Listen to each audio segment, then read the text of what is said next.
visuals and welcome back to the channel and welcome back to Pokemon Thursday, the day of the week where we see how long we can just do this to each other and just Carl. No, Carl. We're going to do a whole video like this now. Carl. Oh no, Carl. Really, because that already started to really hurt my fat fucking eyes. Everything about me is just fat. We're here, of course, to talk about Pokemon, but more specifically, the Pokemon TCG. And we've done it before for certain sets, for certain eras. We're going to do we're going to do 10, aren't we? My 10 favourite Pokemon TCG cards of all time. This was a fucking annoying list to make. Not because like it was annoying, like I didn't like it. There's so many cards that I absolutely adore, ranging from the OG base set all the way up to fucking, I don't know, Paradox Rift or whatever. There are so many beautiful cards out there. To try and narrow it down was so dumb, because there's definitely cards that I've overlooked. There's definitely cards that I've forgotten about. There's definitely cards that I've like and ahed at, and I'll go back to in a year's time and be like, I fucking love that. That's my second favourite card of all time, but yet it was nowhere near the list. It was a nightmare of a list to make, but because I love the Pokemon TCG, I love Pokemon in general, you guys love Pokemon, I'm assuming most of you might be the card collectors. Let's take a look at my 10 favourite Pokemon cards of all time. And I will admit, none of these are for battling purposes, they're all for aesthetic look, for the artistic creation, or what they do to me in my tummy heart. For whatever reason though, visuals, whatever you want to let me know for whatever reason, because it could be battling, it could be they helped you out in a certain battle or whatever. I want to know your favourite Pokemon cards of all time. Maybe it's your first ever shiny pull, maybe it's your first rare pull, maybe it's just the first card you got in general, whatever it may be. I want to know in the comments below. But visuals, are we ready? Let's rock and roll. My 10 favourite Pokemon TCG cards of all time. Actually, before we get started, there is no Pidgeotto on this list. We do have a Pidgeot on this list. There is no Pidgeotto. Even though Pidgeotto is my favourite Pokemon, there is no, even the OG card, as much as it fills me with memories, even I can look back saying, like, yeah, I love gotten it, but there's not really happening here. It's nice because it's OG, but it doesn't hit as hard as some of the others, which most times we do a favourite Pokemon list, there's Pidgeotto somewhere. It's actually not on it this time, you'll be surprised to know. But anyway, here we go, visuals. My 10 favourite TCG cards. TCG card, that's what TCG is, trading.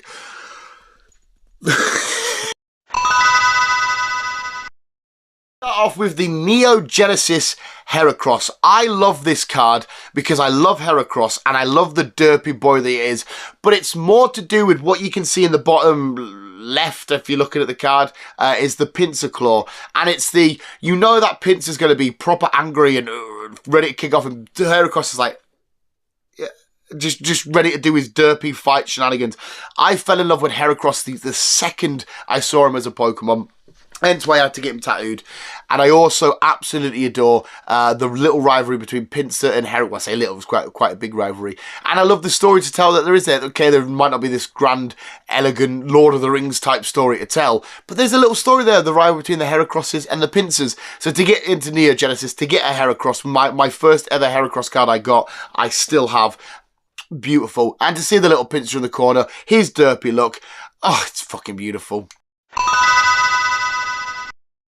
Ancient Mew. Now, you can pick up Ancient Mew for a couple of quid. Now, Ancient Mew is not the most rarest and the most valuable card of all time, but this card kind of just sort of hits home fairly hard. I remember being a kid. I got my first Ancient Mew when I went to America, and I bought it at, it was some sort of shop somewhere, like a collector's. I can't remember the exact name of it. It was years ago, but I got my Ancient Mew from there, and I think when I come back from school, nobody else had an Ancient Mew. And I come back into school like I was fucking King Dick. Like I was like, come at me, bruh. Come at me. And I just sat there chucking out the Ancient Mew, being the absolute Don and absolute G. And then eventually I think loads of people got them because they did get made quite common. But going around, there's a lot of people saying, oh, it's fake, that's definitely fake. I'm thinking, oh, I bought it from an actual collector's store. Feeling like I'm an absolute fucking, you know, I feel like I'm a peacock, like I'm a bloke that's just pulled all the birds. But instead I've just got the Ancient Mew. I don't know, I still have that same Ancient Mew in a frame downstairs. It's just a fun card to look back upon. The shininess, the back of it, with the, like the lines and the circles and the types and all that kind of shit. The sparkliness, the weird hieroglyphic writing and shit like that. It's just a very fun card to look back upon. Plus there's a little story of me in there where I've got mine and going back to school being like, Ancient Mew. Bearing in mind, my primary school was like a school of 50 people, so I don't think all of them, probably about 10 of us have collected Pokemon cards. So there was a small handful that actually give a shit. But yes, Ancient Mew, it's just fun to look back upon that card. So we've got the Mega Pidgeot EX Full Art from X and Y Evolutions, the gold Mega Boy himself. Plus, anytime, because we do have a few more Megas to come up on this list, anytime we had the Mega shenanigans going on the cards, I love the writing. Obviously, I think over in Japan, it was English writing, wasn't it? Where over here, we had the Japanese writing, and it just looked fucking beautiful. The colours of the writing, the boldness of them, how much it stood out, having these Mega cards, plus Pidgeot just always looking beautiful on a card. Anyway, I love the Mega cards, and when it's about a Pokemon that I also absolutely adore, like Pidgeot, completely fell in love with all any of these Mega stuff, not just with the EX or the half arts and shit like that, but the full arts and stuff. Absolutely out this world. It's a card that I love. When I'm often sat thinking, you know, the phone's on charge, I'm going to go downstairs for a quick smoke, let's just grab a random X and Y binder, well, when I can budge one out, and we'll just skim through, like, oh, great, oh, there's that card, and we've got, you're beautiful, you're just absolutely amazing. Mega Pidgeot EX from the X and Y Evolution series. New one, a fairly new card, and it's Koraidon EX from the Scarlet and Violet base set. The whatever we call them these days, the old RE shenanigans, whatever we call them. Illustration rare. Yes, fuck knows. Absolutely gorgeous card. Now, this one just plays on my want for a Pokemon adventure, because when I think of Pokemon, I think of crazy, weird, cool, over the top, rainforesty jungle stuff with some streams and that in the middle of it. And this card kind of gives me that vision. It helps bring what I can see in my head to life. And seeing Koraidon sat there just looking around, doing his thing and having the time of his life and shit. Absolutely beautiful card. I love him as a Pokemon anyway. I think he's a fantastic Pokemon. Great design, great story. Yes, the inflatable wheel shenanigans is a bit weird, but I don't care. It's still amazing. So yeah, Koraidon in his jungly art form. Absolutely exquisite. Nice, kind of silly, innocent one. It's the Mew EX from the Scarlet and Violet promo stuff. I love this one because it's the story that it's being told inside of this card. Again, some of these cards might be recency biased because obviously Koraidon, for example, and Mew are relatively new cards. But I love the idea of this town, this busy sort of little town, and this wherever it is, because obviously it must be in the Paldea region. And there's one person in the corner that's looking up, being like, "Is that a fucking Mew?" Everyone else is chilling, doing a thing. I think people are eating ice cream and that, if I remember correctly. I think somebody might have done some washing out or whatever.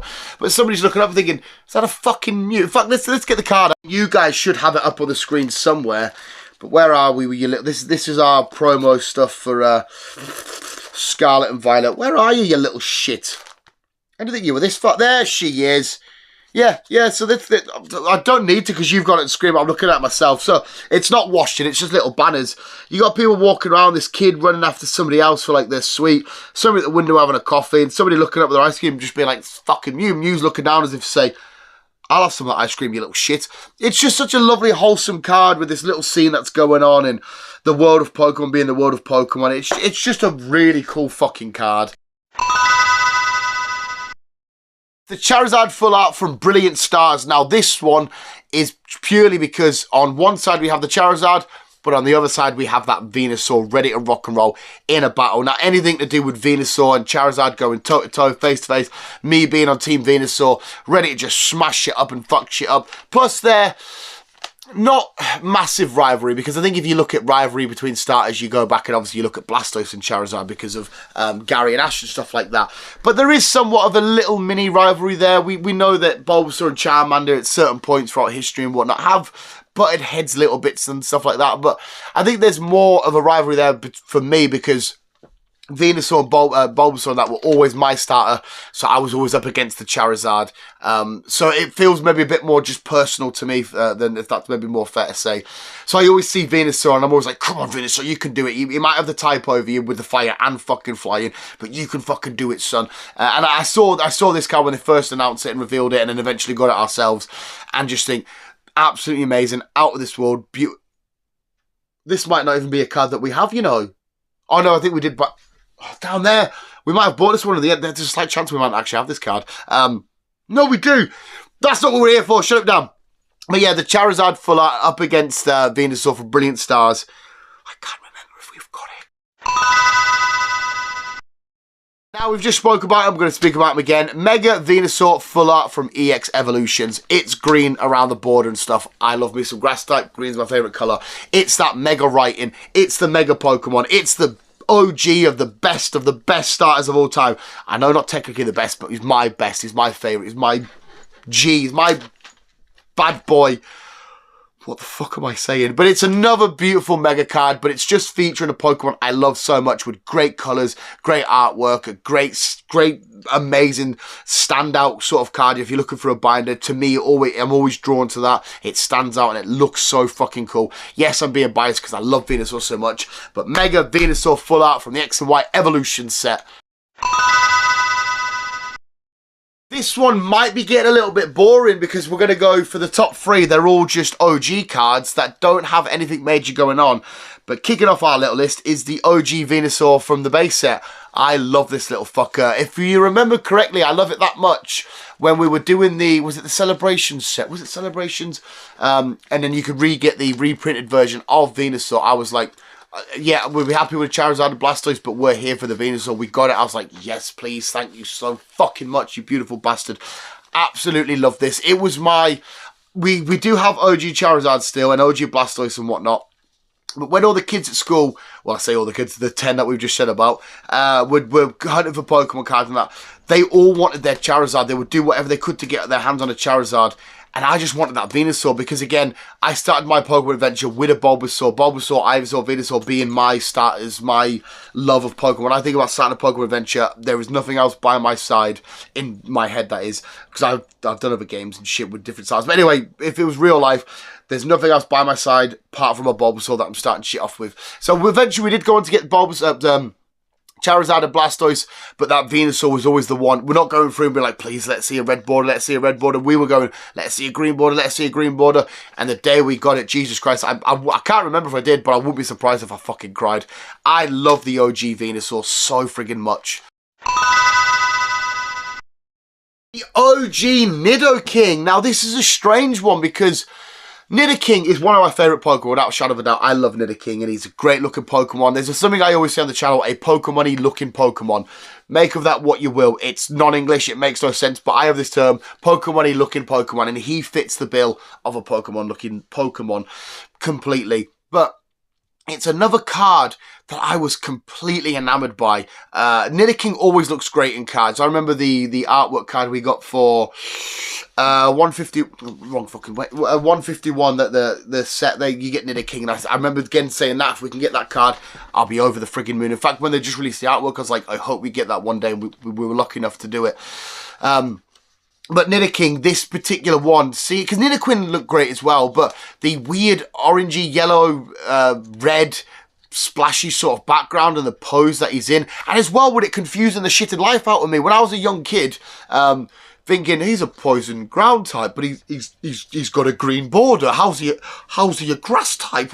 What's going on? Being so fucking bewildered by it and thinking like I had some sort of like weird error thing, then realizing everybody else has got a green Nidoking, and I'm like, oh, what am I going to say? And then realise, oh, the whole Nido family are all green. And just, it did something to my stupid little head that I couldn't comprehend why it was green. But of course, as I got older, fucking you understand shit a bit more. But it's another card that I look back with such fond memories, and I loved having it in my little binder and again flicking through and getting to the Nidoking and Nidoqueen line and seeing like Nidoran and all that, and seeing at the end of these lines Nidoking sat there chilling. And just if I was ever to show off like any cards, like yes, well, I've got Venusaur Holo, oh I've got the Alakazam Holo, oh look here, I've got the Nidoking. I'd always make sure people knew that I had the Nidoking Holo. I just fell in love with it as a kid, and it just brings back that sort of Pokemon first coming out, opening old packets sort of memories. Finally, it's the OG Pidgeot. It's the jungle card. I was absolutely bewildered and confused and had no idea what the fuck was going on when we got to the base set and we had Pidgey and Pidgeotto, and I'm thinking, where the fuck's Pidgeot?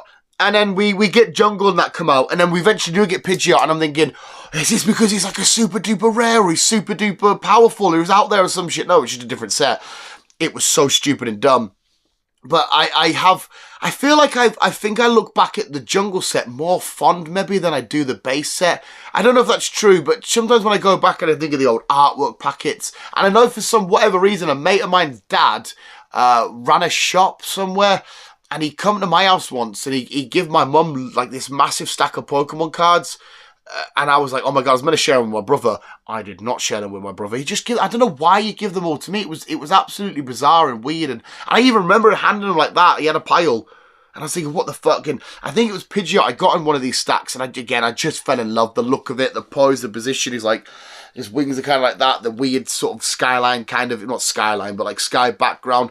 Just looking so great. I'm thinking, oh my God, now I've got the full line. We've got the Pidgey, we've got the Pidgeotto. Because I was like, why is Pidgeotto rare as well? And then we've got Pidgeot. We've smashed, we've done it. It's all here. We're ready to rock and roll. It's all good. Absolutely beautiful, absolutely phenomenal, out of this friggin' world. It's a card that I'll always look back with fond memories. It's a card that I love to revisit. I want to buy another one, just a random, because like we've got random Pidgeots just from different stuff, chilling, stuck up on the wall. There's loads of cards stuck up on the walls that I forget that I've got. Just chilling, doing their thing. In fact, you can't even fucking see it from where it is. Can you, can you even see Spider-Man? No, can you? Fuck. No, you can't see it, can you? Well, he's there chilling. But yeah, Pidgeot, my favourite Pokemon card of all time. Jungle Pidgeot. There we have the visuals, my 10 favourite Pokemon cards of all time. Please let me know in the comments below what you thought of my list. Like I said, this is one of them lists that could chop and change constantly. I think Pidgeot, Venusaur, and Nidoking might always be my top 3 for all time. The rest might chop and change from time to time. But let me know your favourite cards of all time. Let me know your memories of cards, your first major pulls, your first packet if you can remember it, your best recent pull. Anything you want to let me know about the cards and your personal collection, your personal stories. I definitely want to hear that. But more importantly, visuals, thank you so much for watching. You guys are literally the fucking best. We'll always keep being you and keep on keeping on.